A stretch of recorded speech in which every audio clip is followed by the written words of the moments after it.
বন্ধুরা, আমার আরও একটা নতুন ভিডিওতে তোমাদের স্বাগত। শীতের সময় পিঠেপুলি তো হতেই থাকে, তাই আজকে আমি বানাবো পাটিসাপটা।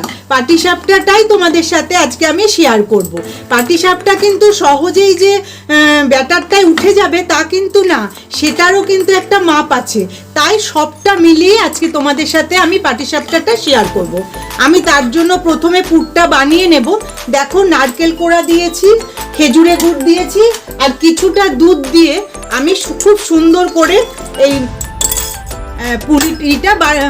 পুরটা বানিয়ে নেব।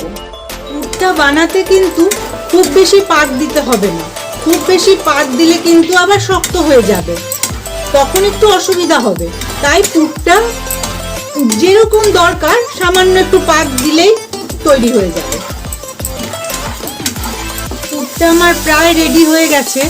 যখন সমস্ত জিনিসগুলো এরকম গায়ে গায়ে হয়ে যাবে তখন ভাববে পুরটা রেডি হয়ে আসছে, আর যতক্ষণ ছাড়া ছাড়া থাকবে ততক্ষণ কিন্তু পুরটা রেডি হয়নি। এই যে আমার গায়ে গায়ে এসে যাচ্ছে, তার মানে পুরটা আমার রেডি। এইভাবে আমি পুরগুলোকে লম্বা লম্বা করে বানিয়ে রেখে দেব, যাতে যখন পাটিসাপটাটা আমি ভাজবো তখন কোনো অসুবিধা হবে না। একটা করে নেব আর ভাজবো।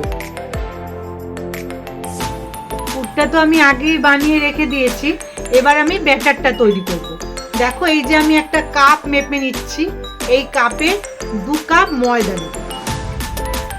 এই মাপটাই কিন্তু একদম ঠিক। এই মাপটা যদি তুমি ঠিকঠাক করতে পারো তোমরা, তাহলে কিন্তু পিঠে একটাও ভাঙবে না, প্রত্যেক কটা সুন্দর হবে উঠবে। এই যে আমি 2 কাপ ময়দা নিয়ে নেব। 2 কাপ ময়দার সঙ্গে নেব আমি 1 কাপ সুজি। এই যে ঠিক 1 কাপ সুজি নিয়ে নিলাম, আর ½ কাপ নেব চালের গুঁড়ো।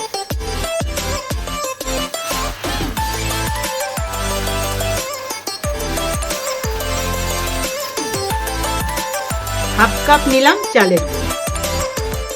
এইবার এই 3টে জিনিসকে একটু ভালোভাবে মিশিয়ে নেব, নিয়ে আমি দুধ দিয়ে মাখবো।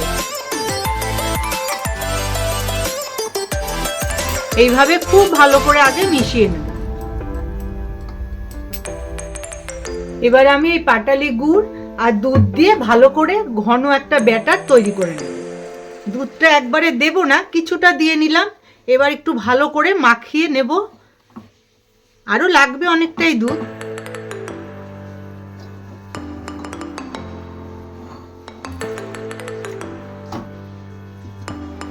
এর সঙ্গেই আমি গুড়টা দিয়ে দেবো, একসাথে মাখা হয়ে যাবে।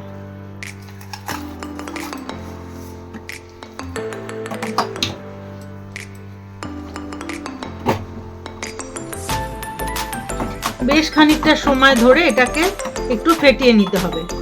আর এটাকে কিন্তু মাখিয়ে প্রায় আধ ঘন্টা তো রেখে দিতেই হবে, কেননা সুজি রয়েছে তো, সুজিটা ফুলে যাবে। পরে আরো একটু দুধ দিয়ে তখন মেখে নিতে হবে। এখন এই ঘনত্বটাই রইল। সমস্ত গুছিয়ে নিয়ে আমি পিঠা বানাতে চলে এসেছি। এই যে আমার ব্যাটারটা, এটাকে গোলাও বলে, ব্যাটারও বলে, যে যা বলে, আমি তো ব্যাটার বলেই যাচ্ছি। এখানে একটা তাওয়া বসিয়ে দিয়েছি।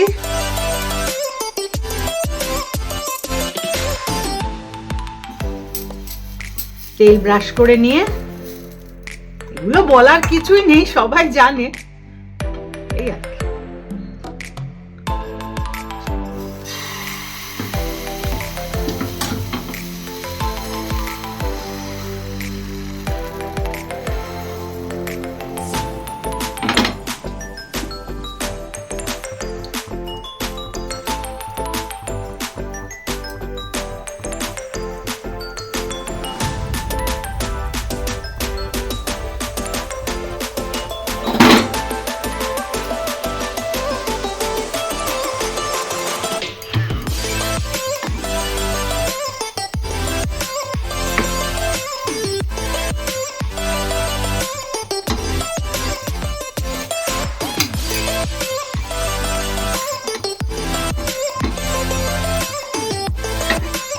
ব্যাটারের মাপটা যদি সব ঠিকঠাক থাকে না, তাহলে ঠিক এরকম সুন্দরভাবে প্রতিটা পিঠা উঠে যাবে।